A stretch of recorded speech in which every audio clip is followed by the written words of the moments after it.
வணக்கம். டாக்டர் ராமநாதன் அர்ச்சுனா. 2026 பிப்ரவரி எட்டாம் தேதி அம்மா 26ஆம் தேதி 2026 என்னடா இன்றைய தினம் பூனேரி டிசிசி மீட்டிங் நடந்தது. லைவ் போட்டிருக்கிறேன்.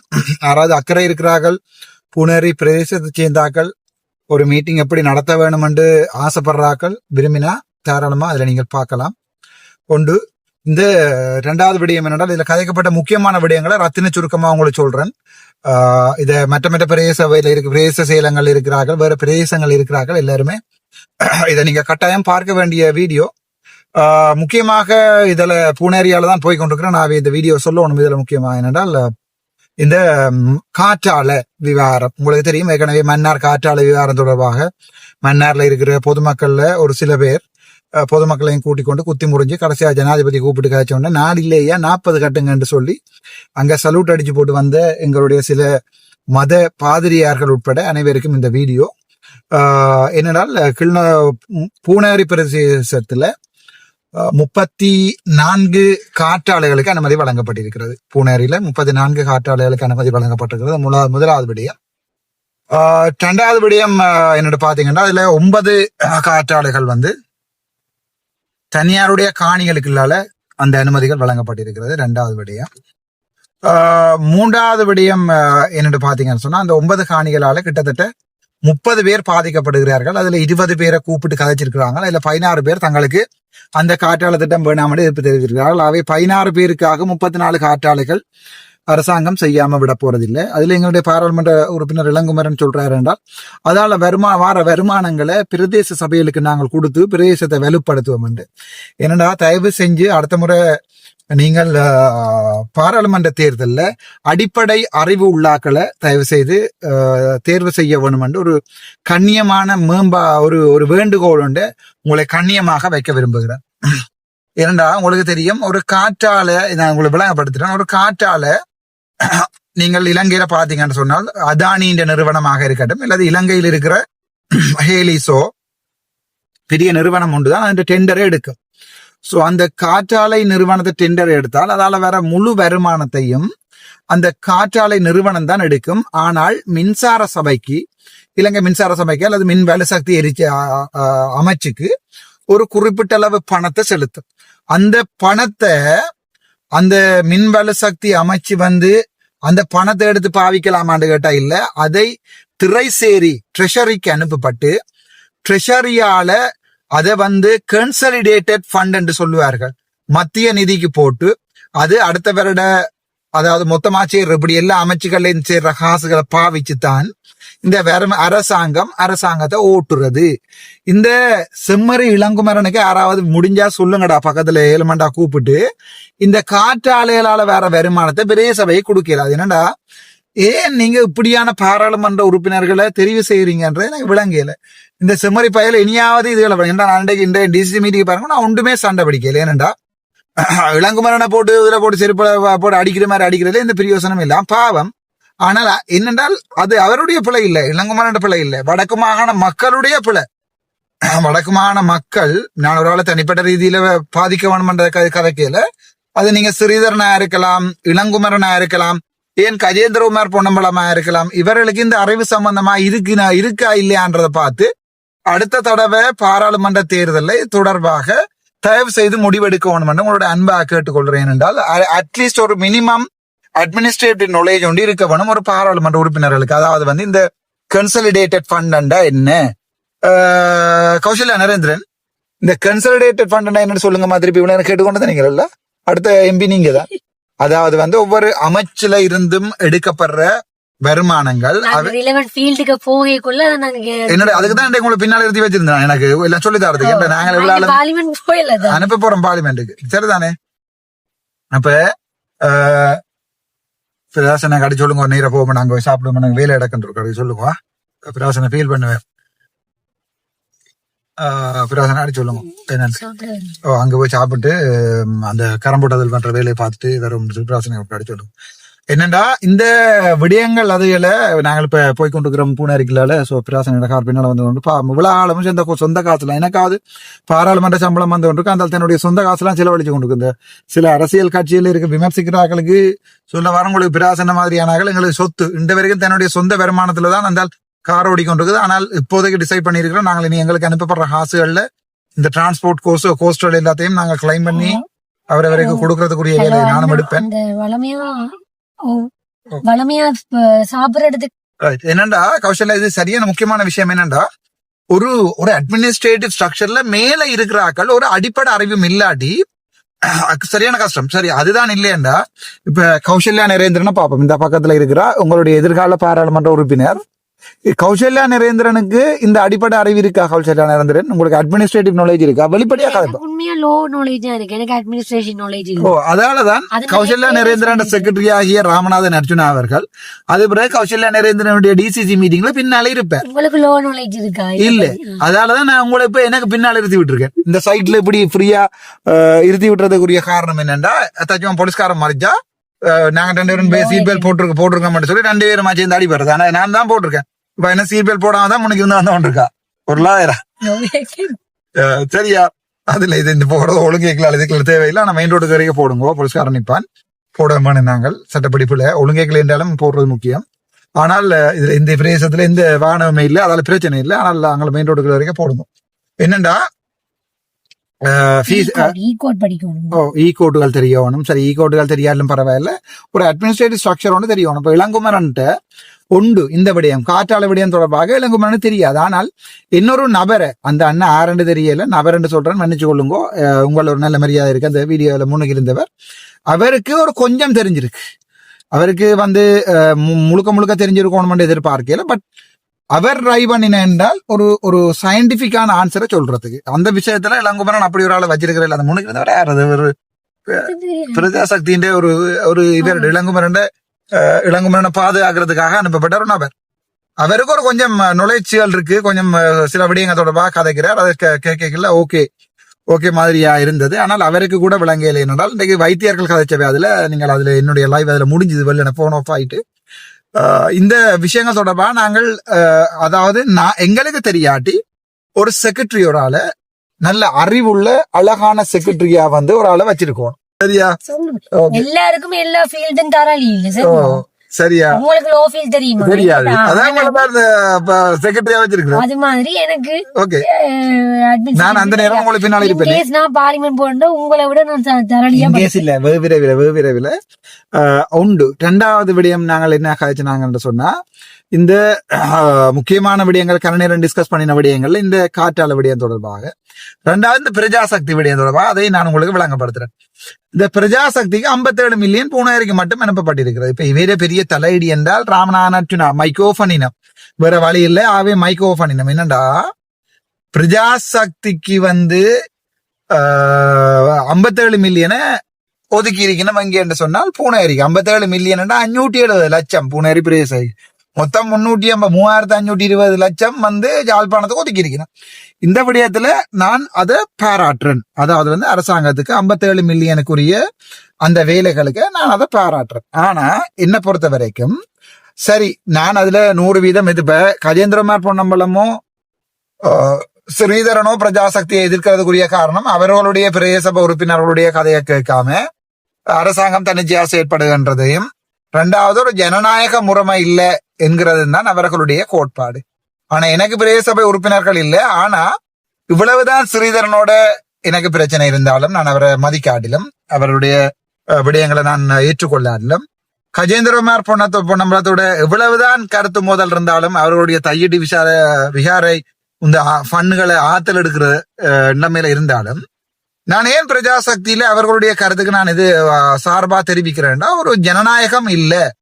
சரி நாங்கள் ஜனநாயகம் இல்லைன்னு சொல்லி 1000 தான் நாங்கள் பாராளுமன்ற உறுப்பினர்கள் 3 பேரும் கத்தினாலும் இதே டிசிசி மீட்டிங்ல வந்து அவர்கள் செய்யத்தான் போறார்கள் நடத்தத்தான் போறாங்க அந்த ஃபண்டை செலவழிக்கத்தான் போறாங்க. அதுல எந்த விதமான சந்தேகமும் இல்ல. அது ஜனாதிபதியால நேரடியாக ஒதுக்கப்படுகின்ற அந்த பிரஜாசக்திக்குரிய ஒதுக்கப்படுகிற ஃபண்டை இவங்க செலவழிக்கத்தான் போறாங்க. அதுல எங்களுக்கு வந்து மொத்த யாழ்ப்பாண கிளிநொச்சி மாவட்டத்துக்கே தந்திருக்கிறது 10 மில்லியன். ஆனா பிரஜாசக்தி கொடுக்கப்பட்டிருக்கிறது 352 மில்லியன். சரி, எங்களோட 3 பாராளுமன்ற உறுப்பினர்கள் 30 மில்லியன். ஆனா அதாவது 27,000 32,000 40,000 ஓட்டு எடுத்து எங்களுக்கு ஒதுக்கப்பட்டிருக்கிறது 30 மில்லியன். பிரஜாசக்தி என்ற யாரும் மக்களாலேயே தெரிவு செய்யப்படாத ஒன்றுக்கு கொடுக்கப்பட்டிருக்கிறது 352 மில்லியன். இதுதான் இந்த அரசாங்கம் செய்யற மிகப்பெரிய பிழை. என்னண்டா, முட்டாள்தனமான முடிவுகளை எடுத்து தன்னைத்தானே கவர்க்கிறது இந்த அரசாங்கம். ஆகவே என்னை பொறுத்த வரைக்கும் நான் அதை பற்றி கருத்து தெரிவிக்க விரும்பல. நாங்கள் அதை அப்படியே கடந்து போவோம், அது அப்படியே போகட்டும். ஆனா என்னண்டா, அதுல நாங்கள் சொன்ன என்னண்டா, சரி அதைத்தான் போட போறீங்கண்டா, இந்த பிரஜாசக்திக்குரிய செயற்திட்டங்களை எங்க இருந்து அடையாளம் காண்றீங்கன்னு சொன்னா அது பொதுமக்கள்கிட்ட இருந்து வருதா. அதாவது இவன் மெம்பர்ஸ் 15 பேரோ ஒரு கிராம சேவருக்கும் போட்டீங்கன்னா அவதானம் இந்த திட்டங்களை கொண்டு வரீங்கன்னு இவர் சொல்றாரு. யாரு, எங்கண்ட ஜனாதிபதி உட்பட கட்சியில இருந்து எல்லாருமே சொல்லினோம். சரி, இன்றைய தினம் 2 வைத்தியர்கள் வந்திருந்தவ. ஒரு ஆள் பூனேரி MOH, ஒரு ஆள் பூனேரி ஆதார வைத்தியசாலையின் MSO, ஆக்டிங் MSO, இல்லாடி ஒரு பதவி நிலையில இருக்கிற ஒரு வைத்தியர் ஒருவர். அந்த 2 பேருக்கும் ஒதுக்கப்பட்டிருக்கிற கதிரை இங்கன்னு பாத்தீங்கன்னு சொன்னால் பொதுமக்களோட உள்ளுக்குள்ளே, அதாவது SL கிரேட் 2ல இருக்கிற எங்க பூனேரி டிஎஸ்டே யாராவது சொல்லுங்க ராசா, SL கிரேட் 2ல இருக்கிற ஒரு ஆளை கொண்டே பப்ளிக் உள்ளுக்குள்ள இருத்தி வச்சு போட்டு பிரதேச உறுப்பினர்களை கொண்டு வந்து முன்னால இருத்தி, எனக்கு அது எந்த அடிப்படையில இதை செய்தார் விளங்கல. சரி, அதை அப்படியே இருக்கட்டும். ஆனால் வைத்தியர்களுக்குரிய SL கிரேட் 0 ஒரு DS, அப்ப அவே டிஎஸ்க்கு அதை விளங்கணும். இது நாங்கள் இதுல கழிச்சு பிரயோசனம் இல்லை. ஆனா இந்த விடயங்கள்ல அந்த வைத்தியர்கள் கேட்கணும் என்னன்னு சொன்னால், பூனேரி பிரதேசத்துல இருக்கிற வைத்தியசாலை பாட்டு மோசமான நிலைமையில இருக்கிறது. ஒரு ஆய்வுக்கூட வசதியும் இல்லாம பூனேரி பிரதேசத்துல அந்த வைத்தியசாலை இயங்குது. ஆகவே ஒரு பூனேரி பிரதேசத்துக்குரிய ஆய்வு கூடத்துக்குரிய கட்டிடத்தை கட்டுறதுக்கு அந்த பிரஜாசக்தி ஃபண்டை பாவிக்கணும். அதே நேரத்துல அந்த வைத்தியசாலையில மெடிக்கல் லேபோரட்டரி டெக்னீஷியன் ஒரு ஆளை டெம்பரரியா கொண்டு இருத்தி MLT ஒரு ஆளை கொண்டு வந்து அதுல ஒரு மினிமம் இன்வெஸ்டிகேஷன் செய்யறேன். முழங்காவிலுக்கும் கிளிநொச்சிக்கும் அனுப்பப்பட்டு தான் அந்த ஒரு ஃபுல் பிளட் கவுண்ட் எடுத்தா கூட அது முழங்காவிலுக்கும் கிளிநொச்சிக்கு அனுப்பப்பட்டு தான் எடுக்கப்படுகிறது. அதாவே அப்படியா நேரத்துல சரி நீங்க காசை ஒதுக்கிட்டீங்களா, அந்த 352 மில்லியனையும் கொண்டே அந்த வைத்தியசாலையில ஒரு 100 மில்லியனோ 200 மில்லியனை போட்டு நீங்கள் அதுல செய்யலாம் தானே என்று கேட்டா அதுக்கு 17 இளங்குமல்கிட்ட கத்துறார், குளர்றார், பிறல்றார். இன்றைக்கு என்னோட மேக்சிமம் ஆடி வர்றதுக்கு வெளிக்கிட்டவர். நான் பொறுமையாவும் பேசாம தான் இருந்தேன். என்றால் செம்மறியோட கட்டி பிடிச்சு உருண்டா நானும் செம்மறி ஆயிடுவேன். ஆகவே என்னை பொறுத்த வரைக்கும் அவனோட கட்டிப்பிடிக்கவும் இல்லை, சண்டை பிடிக்கவும் இல்லை, இந்த தேவையும் இல்லை எனக்கு. நீ கத்துறா சார், நான் பேச விட்டேன், கேட்டேன், பணிவா கேட்டேன். ஐயா ஒரு 2 நிமிஷம் கதைக்க விடுறீங்களாண்டு நீங்க கதைங்க என்றிருந்தார். அந்த நேரங்களில் நான் சில விஷயங்களை கதைச்சிருக்கேன். அது பொதுமக்கள் பார்த்தாக்கள், அந்த டிசிசி மீட்டிங்கை பார்த்தாக்கள் அதை வடிவா நீங்கள் ஏற்றுக்கொள்வீங்கன்ற ஒரு நம்பிக்கை எனக்கு இருக்குது. சோ இந்த பிரஜாசக்திக்கு வந்த ஃபண்டை திருப்பி அனுப்புறதுக்கு நான் ஒருபோதும் ஏற்றுக்கொள்ள மாட்டேன். அதுக்கு ஆக்கப்பட்ட கருத்திட்டங்களை என்னை பொறுத்த வரைக்கும் நான் நினைக்கிறேன் அதை நாங்கள் எதுக்குள்ளால கொண்டு வர வேணும் என்று சொன்னால், இந்த பிரதேச செயலகங்களுக்குள்ளால இந்த ஃபண்டை அப்ரூவல் எடுத்துக்கொண்டு வருகின்ற சந்தர்ப்பத்துல நான் நினைக்கிறேன் அது அந்த அப்ரூவல் கொடுக்கின்ற போது அடுத்த டிசிசி மீட்டிங் போட்டு தான் இது அப்ரூவல் வரும். சோ அந்த அப்ரூவல் கொடுக்கின்ற சந்தர்ப்பத்துல நான் நினைக்கிறேன் பெரும்பாலும் அந்த அப்ரூவல் ஏதோ ஒரு வைத்தியசாலைக்கோ அல்லது இப்ப உதாரணத்துக்கு தெரியும் அந்த பாடசாலையில இருக்கிற கோட்ட கல்வி அலுவலகத்துக்கு ஒரு பில்டிங் கூட இல்லை என்று சொல்றாங்க.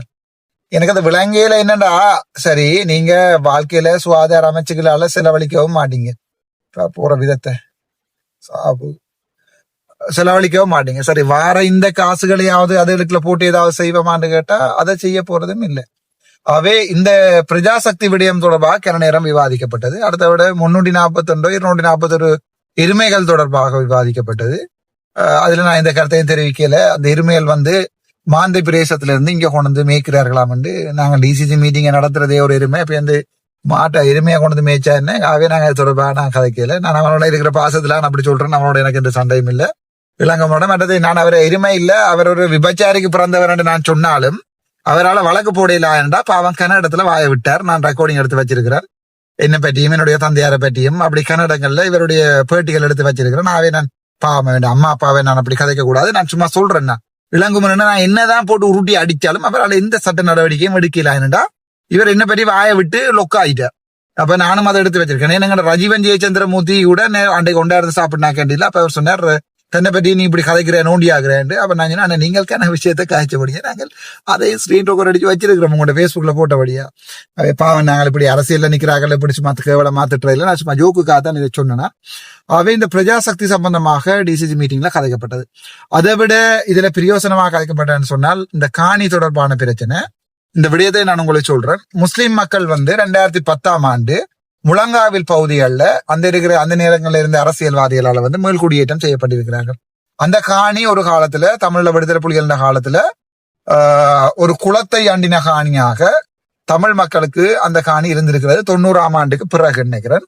அதுல இருக்கிற அந்த முஸ்லிம் மக்களுடைய சமூகத்தை பிரதிநிதிப்படுத்துகின்ற தம்பி சொன்ன என்னென்றால், தாங்கள் முழங்காவில இருந்து ஜனாதிபதியின் அலுவலகம் வரைக்கும் நடந்து போயிருக்கிறோம், தாங்கள் போராட்டங்கள் நடத்தினாங்கள், முன்னுக்கு இருந்த ஆளுநர்கள் எல்லாம் முஸ்லிம் மக்களை குடியேற்றுவதற்குரிய அனுமதி கொடுத்திருக்கிறார்கள். ஆனால் பிரதேச சபை தங்களை விடுவதில்லை, நடவடிக்கை எடுக்கிற தொடர்பாக காத்திருக்கிறார். அவை நான் அதை சொல்லி இருக்கிறேன்.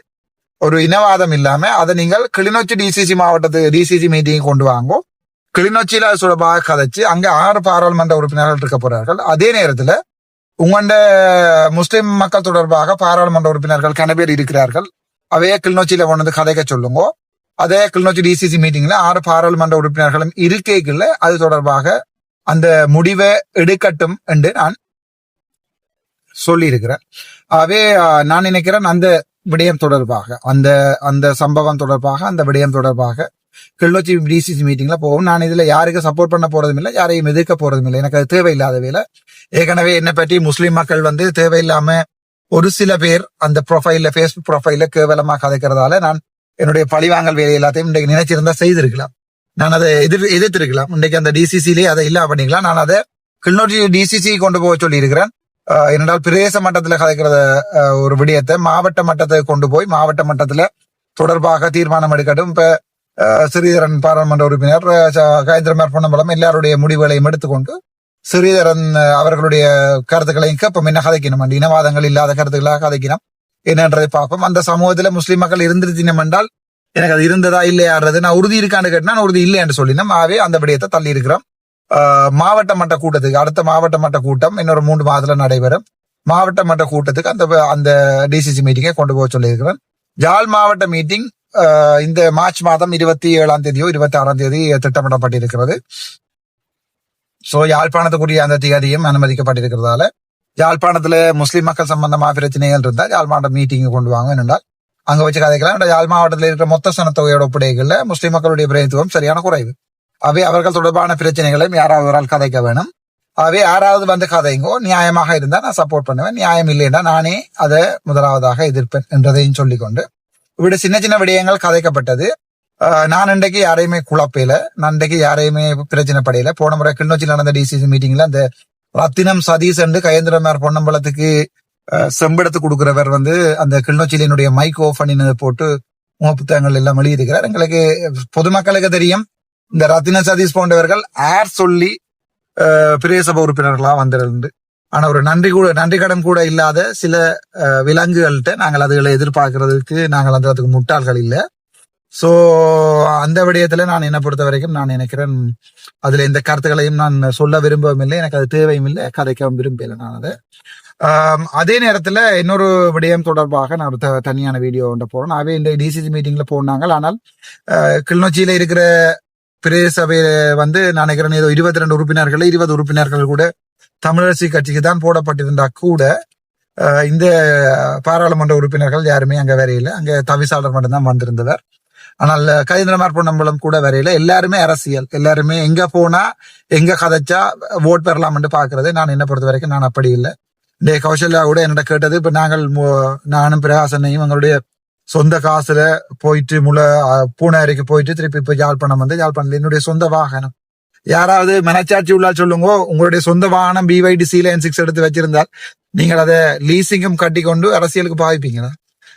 நாங்கள் எங்களுடைய சொந்த வாகனம், எங்களுடைய சொந்த உழைப்பு எல்லாத்தையும் தான் போட்டிருக்கிறோம். இந்த ரத்தினம் சதீஷன் போன்ற இந்த 4 கால் மனிதர்களுக்கு நான் சொல்ல விரும்புகிற விடயம், நீங்க உழைச்சி உங்களோட மணிக்கூட்டு கடையை நடத்தி கொண்டு அந்த உழைப்புக்காக பத்திராக்கள் தான் நீங்க. உழைப்பையும் எல்லாத்தையும் தூக்கி எறிஞ்சு போட்டு பாராளுமன்றத்துக்கு வந்தார்கள் தான் நாங்கள்.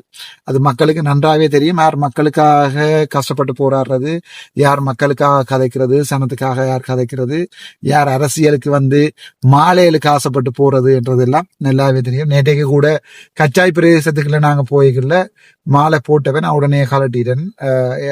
ஒரு அன்பான வேண்டுகோள் சகல ஆக்களுக்கும், நாங்கள் எங்கேயாவது இடத்துல மீட்டிங் கொண்டு வைக்க வந்தா தயவு செய்து ஒரு தண்ணி போத்தல் வேண்டி தந்தா கூட பரவாயில்லை. ஆனால் வெறும் தண்ணி தான் காணும், உங்களுக்கு வேற ஒன்றும் தேவையில்லை. மாலைகளுக்கு, பொன்னாடைகளுக்கு, அதெல்லாம் இளங்குமரன், ரஜீவன் போன்ற ஆக்களுக்கு போடுங்க தயவு செய்து. எனக்கு அவற்றை போடணும்னா நீங்கள் கொண்டு போட வழி கிடைக்க எனக்கு அது கவலையா இருக்கிறது. நான் ஓகே, நீங்கள் உங்களை அவமதிக்க கூடாதுக்காக நான் சரி போடுங்க போட்டு உடனே கலட்டினான். ஆனா அந்த படத்தை வச்சு அடிப்பானு, இந்த இவரும் பொன்னாடை போத்தி ஒண்ணிக்கிறாருன்னா அவை எனக்கு அந்த தேவையும் இல்லை. நான் நினைக்கிறேன் ஒரு கல்விமானுக்கு, ஒரு சாதனையாளருக்கு ஒரு பொன்னாடையை பொறுத்துறதுல இந்த பிரச்சனையும் இல்லை. ஆனால் செம்மறியலுக்கு எல்லாம் என்ன பொறுத்த வரைக்கும் பொன்னாடியை போத்துறது, ஒரு அரசியல்வாதிக்கு பொன்னாடை போத்துறது எல்லாம், அரசியல்வாதி என்னத்தை சாதிச்சவை பொன்னாடியை போத்துறதுக்கு? ஒரு கல்வி தகமை இருக்கா, அல்லது ஒரு ஒரு என்ன சொல்றது, ஒரு ஆளுமை இல்லாதாக்கள் தான் அரசியல்வாதியெல்லாம் இருக்கணும். அவை அப்படியானாக்களுக்கு இந்த மாலை போடுறது, பொன்னாடை போடுறது தயவு செய்து எனக்கு செய்ய வேண்டாம். அன்போட கேட்டுக்கொள்றேன், அன்பான வேண்டுகோள். இதுதான் இன்றைய தினம் டிசிசி மீட்டிங்ல கதைக்கப்பட்ட விடயம். வேறு ஏதாவது விடயங்கள் இருந்தால் இன்னொரு டிசிசி மீட்டிங் இன்னொரு இதுல கதைப்போம். இன்றைய தினம் நாங்கள் ஒரு சில ஃபண்டுகள் வந்திருக்கிற சம்பந்தமான வெளிப்படையான வீடியோக்கள் டீட்டெயில் எல்லாம் ஆறுதலாக நான் உங்களுக்கு போடுறேன். நன்றி, வணக்கம். டாக்டர் அர்ச்சனா.